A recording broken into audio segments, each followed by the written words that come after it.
The full storyline of Disney's upcoming movie, Wicked, for Good is here, and this movie is even more emotional, darker, and breathtaking than anyone has imagined. But before we dive into it, don't forget to subscribe to our channel to keep watching more Disney and Oz breakdown videos.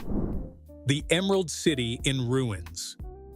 The second part of the movie, Wicked, does not open with a celebration, but with a city that is trembling under the weight of uncertainty. The Emerald City, which was once a glowing beacon of shimmering order but now looks totally fractured. The streets are shown tense, guards patrolling every corner all the time, and citizens are whispering about the disappearance of the Green Witch. Some believe she is dead, while some say she is still alive.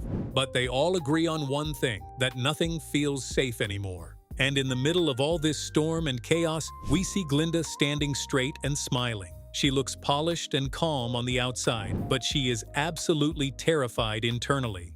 Every day more Wicked, the first major number, unfolds like a show-stopping propaganda carnival. We see banners drifting overhead, confetti drifting through the air, and Glinda is hoisted onto a flower-covered balcony, just like the kingdom's glittering defender. But the camera keeps cutting to her eyes, which are wide, unsteady, and uncertain. Deep inside, she knows that Oz is crumbling. She knows that the lie she is standing on right now could collapse at any moment. It is a dramatic and overwhelming opening, but it really sets the tone that Glinda is no longer simply the good witch. She has become a symbol that is trapped in a world that is built on fear. Behind every smile, there is actually dread. Behind every cheer, there is suspicion. And behind Glinda's perfect posture, there is heartbreak. Elphaba's exile. After that, we see a scene cut to the far west, where rain-soaked mountains tower over broken trees and abandoned huts. Here, it is revealed that Elphaba is actually alive, but she is haunted. The film wastes no time showing how deeply the events of the first movie have scarred her. There is neither any triumphant green glow around her, nor a defiant victory stance. We just see a young woman curled beside an ancient cauldron who is nursing wounds, both the magical ones and the emotional ones. On the other hand, we see Prince Fiyero, who is still trying to adjust to his new form after being transformed into the Scarecrow in the first movie. He arrives here to comfort Elphaba, but his movements are stiff, awkward, and unfamiliar. On the outside, his new form makes him look like an outsider, just like a creature of straw who is desperately clinging to a heartbeat. But to Elphaba, he is still the boy who threw away his life to save hers. Their reunion is quiet, tender, and really heartbreaking, but it does not last long. Elphaba found out that her mother had left behind some journals, which are torn, ink-smudged, and filled with warnings about a form of magic that was never meant for human hands. As Elphaba continues reading her mother's words, scenes flicker like echoes. A woman fighting forces beyond her control, a hidden power sealed away, and a prophecy hinting that two daughters will determine the destiny of OZ.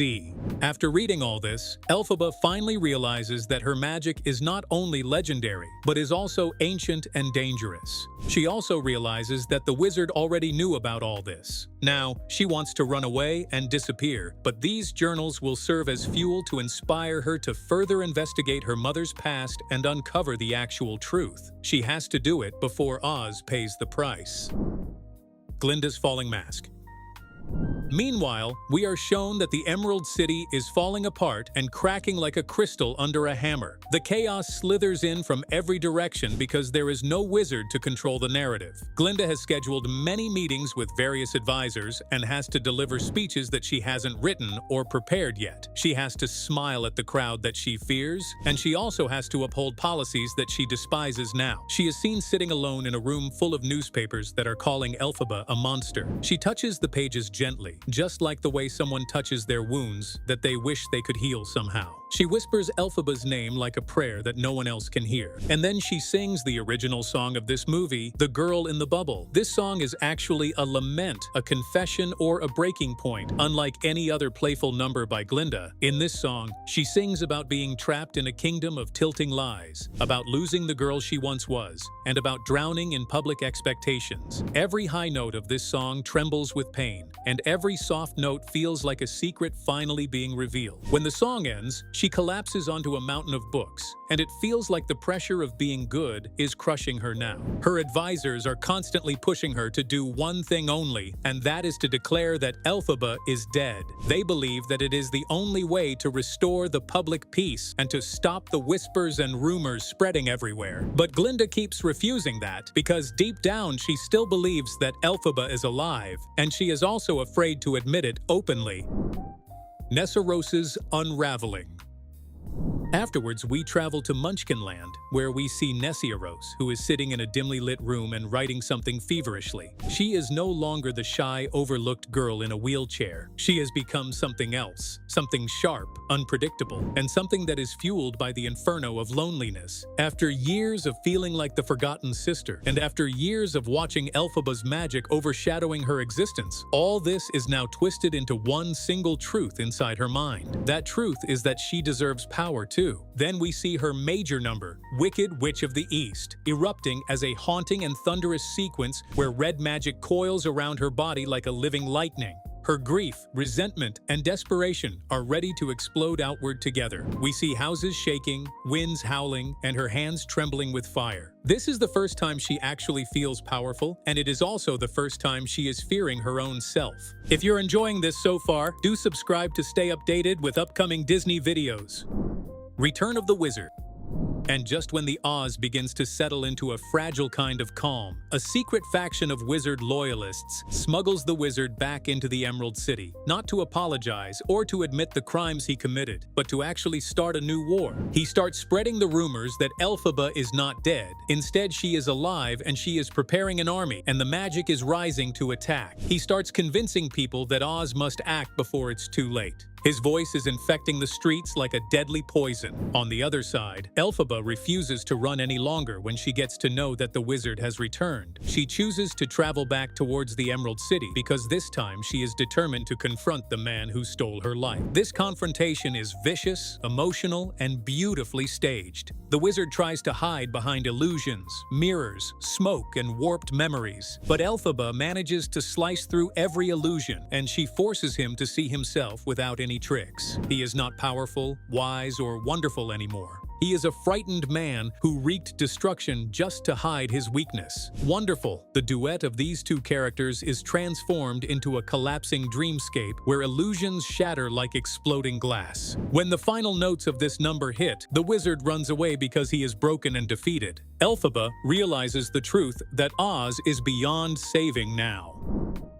Fiyero's sacrifice. Now, when Elphaba tries to escape the Emerald City, she is ambushed by the soldiers in a narrow alley. All the leaked photos of hands gripping her arms, torches blazing, and chains clinking start making sense now. She barely escapes this trap with some external help. We see Fiyero appearing in the shadows to help her. Straw is rustling as he shields her from the attackers. Their reunion is frantic, urgent, and loaded with both fear and love. They know they are running out of time and the world is closing in on them. Then, in the middle of all this chaos, they finally find a single moment of peace. Here begins, "As long as you're mine," but not as a soft, romantic whisper, but as a desperate, fire-filled embrace in the ruins of a once sacred forest. They cling to each other, portraying that their world is tearing apart, which actually is. But their peaceful moment shatters soon when the soldiers return, and something really emotional happens. Fiyero knows that the soldiers want to capture him even more than Elphaba, and he also wants to protect her. So he steps forward and willingly gives himself up. Elphaba screams for him not to make such a sacrifice, but the soldiers drag him away, and Elphaba collapses to the ground. After witnessing all this, her emotions explode, and she unleashes hell. No good deed becomes a magical earthquake at this point. We see forests torn apart and winds roaring.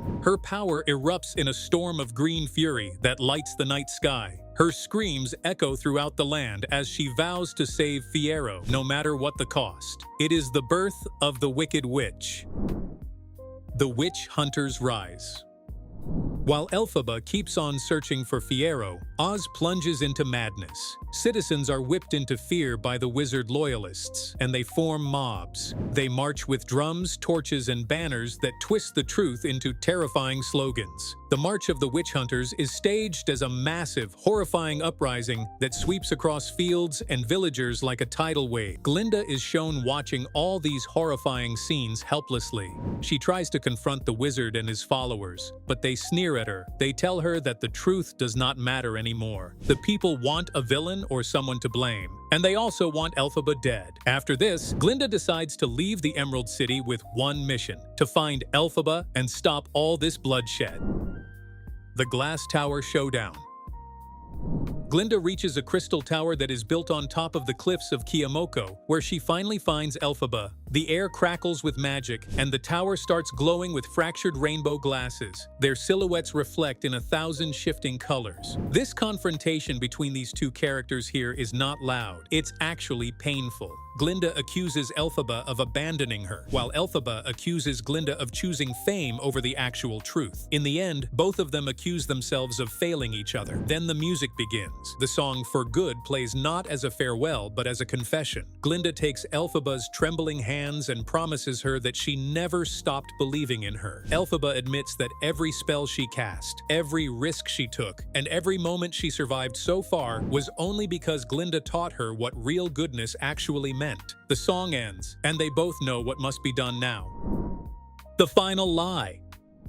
Elphaba can't survive in Oz, so they decide to stage her death. Elphaba hides in the shadows, and Glinda screams as if watching her friend's final moments while the soldiers burst in. The Wicked Witch is dead, and soldiers cheer for that. Only Glinda and Fiyero know the truth, while Elphaba reunites with Fiyero and vanishes into the unknown. Glinda returns to Oz, and she is no longer pretending anything. She stands on the balcony and speaks the truth. She exposes the manipulations of the wizards. The people finally listen to her. The movie ends with Glinda becoming truly Glinda the Good, and Elphaba walking to a new beginning with Fiyero. Wicked for Good redefines everything we thought we knew about Oz, Glinda, and Elphaba by delivering an unforgettable and emotional finale. If you enjoyed this video, hit like and subscribe for more such plot breakdowns.